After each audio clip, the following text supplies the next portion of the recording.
Hello Aries, Sun, Moon, Rising, and Venus signs. Kamusta kayo? Sana po ay nasa mabuti kayong kalagayan. Welcome back po sa Star Tarot. Kung bago kayo dito, welcome din kayo. Thank you sa inyong support. I truly appreciate it. God bless you all, Aries. Pauna mensahe po ninyo, get more information. Ayan, so you may need to do some kind of research dito, no, Aries. Maaaring kailangan ninyo na magtanong-tanong, kailangan ninyo na mag-aral, pag-aralan, kung ano man ang bagay na yan na maaaring importante ito sa inyong desisyon, no? Siguro meron kayong decision making dito na kinakaharap at ina-advisean kayo dito na kailangan ninyo na kumuha pa ng mas maraming impormasyon, mas maraming detalye para maging konkreto, no, yung pagbabasihan ninyo ng inyong desisyon. Okay? So, maybe, wag kayong mag-settle lang sa kung ano lang yung alam ninyo ngayon or kung ano yung nakikita ninyo on the surface. Kaya, kailangan ninyo dito na kumuha pa ng mas marami pang detalye. Okay? So, we have romance. Ayan. So, ang iba sa inyo dito, no, there is union dito, no? Union of two people.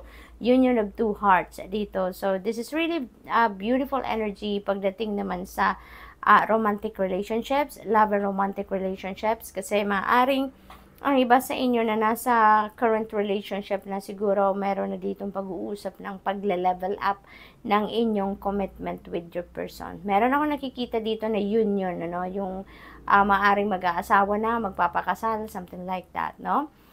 Posible din na kung single pa kayo at naghahanap kayo ng bagong pag-ibig or pag-ibig, no, maaring ngayon magkakaroon kayo ng ng pagkakataon, na makapasok or pumasok sa isang love or romantic relationship. Siguro meron kayong nililigawan na or meron na kayong manliligaw, no? And maybe you are considering, no, na sagutin na kung sino man ang nanliligaw sa inyo. Ayan. So, bumaliktad talaga. Recovery. Ang iba sa inyo dito na maganda rin itong energy na to kasi kung ano man ang pinanggagalingan ninyo ditong sitwasyon na hindi masyadong maganda, ang hindi maganda ang pagaramdam ninyo, magre-recover na kayo. Nandoon na kayo sa stage na makakabawi na kayo, makakabalik na kayo sa normal, magiging maganda na, maayos ang inyong sitwasyon, no? Hindi lang ito recovery sa physical ailment, hindi lang ito recovery sa doon sa physical na aspeto, but this could also be recovery pagdating din sa mga sitwasyon tulad na lamang ng kung meron kayong mga heartache, no, may mga naging heartbreak ang iba sa inyo siguro dito, makaka-recover na kayo, maaring nasa healing process na kayo or patapos na kayo sa healing process, no? So, what else we have if you believe? Ayan. So, sabi dito, kung naniniwala kayo, kung ano man ang bagay, no, pangyayari o sitwasyon na pinaniniwalaan ninyo, kung yan ang nasa puso ninyo, yan ang nasa isip ninyo, yan ay mangyayari, yan ay dadating, that is coming to fruition, that's going to manifest, no, in your 3D reality, no, Aries? Kaya, kung naniniwala kayo na kayo magtatagumpay, kung naniniwala kayo na kayo magiging masaya, kung naniniwala kayo na deserve ninyo ang fortune, kung ano pa man yan na pinaniniwalaan ninyo, rest assured that in divine timing, it will come. Okay? So, what else? We have success. Ayan, Aries, kung naniwala kayo na kayo magtatagumpay, talagang eto na nga, magtatagumpay kayo. Merong success dito na naghihintay sa inyo. Merong success na parating sa inyo dito, Aries. So, congratulations. I-align nyo na ang inyong sarili with this energy because this is coming towards you. You're ready. Ayan, handa na kayo para sa pagtatagumpay. Handa na kayo na tumanggap, no, or i-welcome sa buhay ninyo ang success. Kaya congratulations sa inyo, Aries.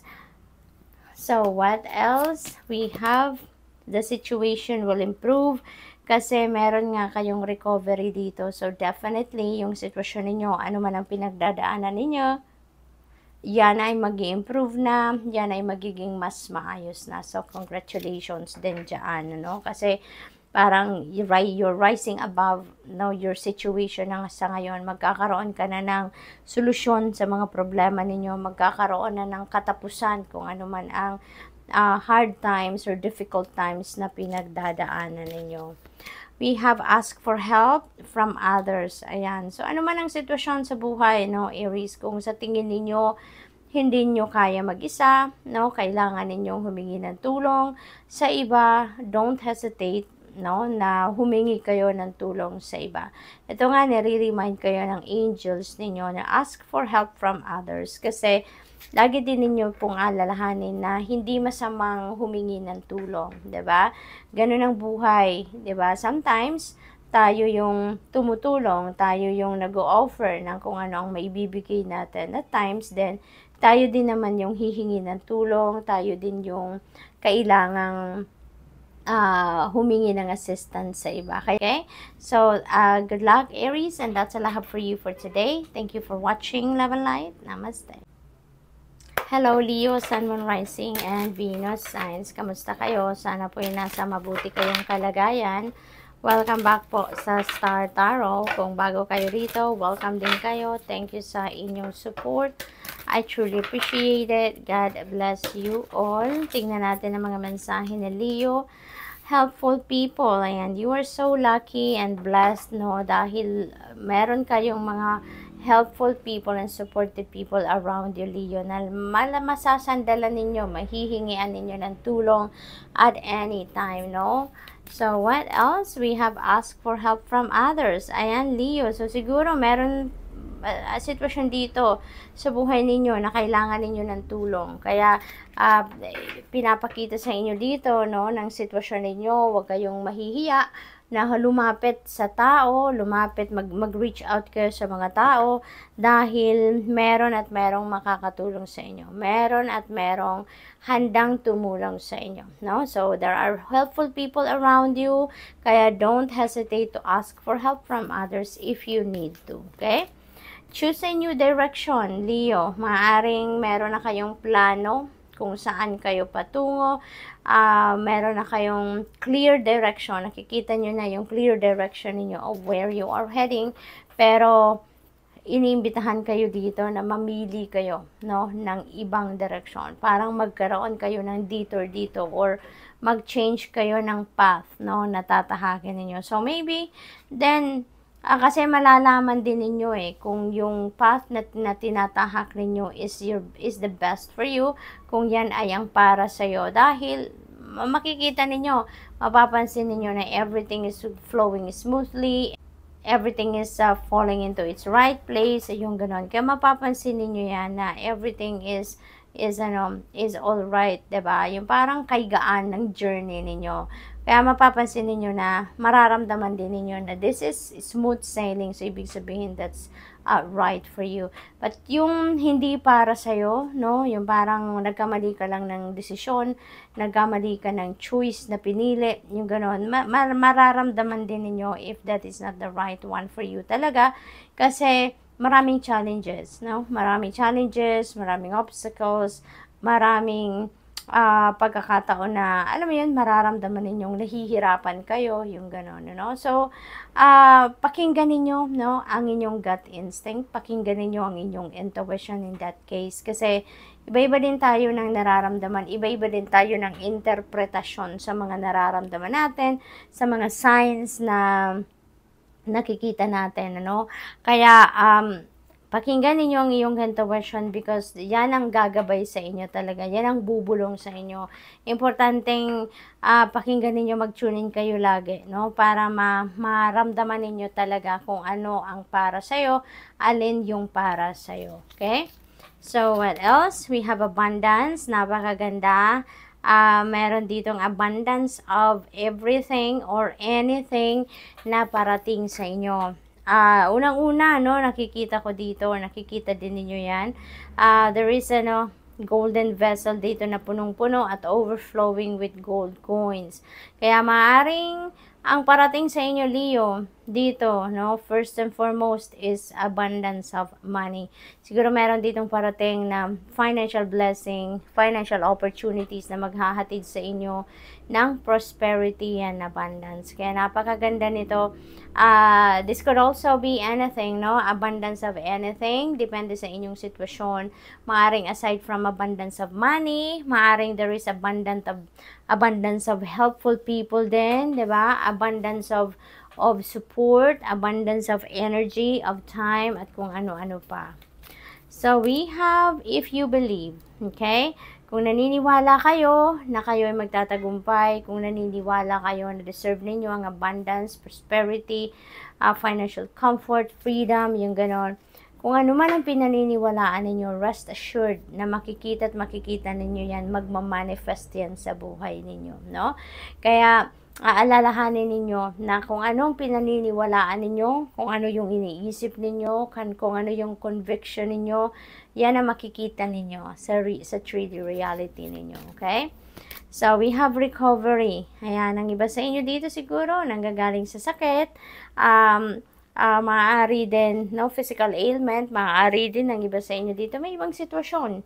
Baka merong heartache, heartbreak, maaaring doon kayo din nanggagaling, and siguro, kumbaga, nadumaan na kayo sa healing process, no? Kaya siguro ngayon, makaka-recover na kayo, no? You are on the, on the recovery stage na, kaya parang very soon, you're going to rise above your situation. Very soon, you'll be able to come out of that troublesome situation, ano? We have you ready, nakahanda na kayong tumanggap talaga ng biyaya, no? Maybe you really believe, you are convinced, no, na you are also entitled of abundance of the universe. Kaya handang-handa na kayo dito tumanggap ng kahit anumang biyaya na galing sa universe. We have compromise. Ang iba sa inyo dito siguro is coming to a compromise, no? Siguro meron kayong hindi pagkakaintindihan with another person, at sa ngayon, kayo ay mag-uusap, kayo ay magka-come up to a compromise para mag-meet halfway kayo nang maging maayos ang inyong sitwasyon. So, good luck, Leo, and that's all I have for you for today. Thank you for watching. Love and light. Namaste. Hello, Sagittarius, Sun, Moon, Rising, and Venus signs. Kamusta kayo? Sana po nasa mabuti kayong kalagayan. Welcome back po sa Star Tarot. Kung bago kayo rito, welcome din kayo. Thank you sa inyong support. I truly appreciate it. God bless you all.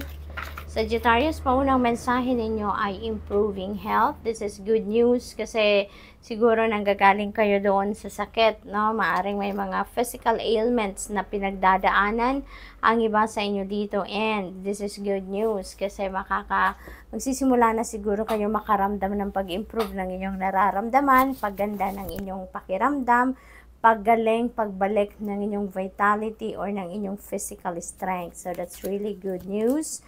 Peaceful resolution, isang magandang balita pa rin kasi kung meron man kayong hindi pagkakaintindihan with another person dito, ngayon may chance na may reconciliation na mga gaganap dito kasi meron na kayong magka-come up na kayo with a peaceful resolution. So meron magandang resulta ang pag-uusap ninyong ito, kung sino man ang kagalit ninyo or kung sino man yung meron kayong rough patch na pinagdadaanan.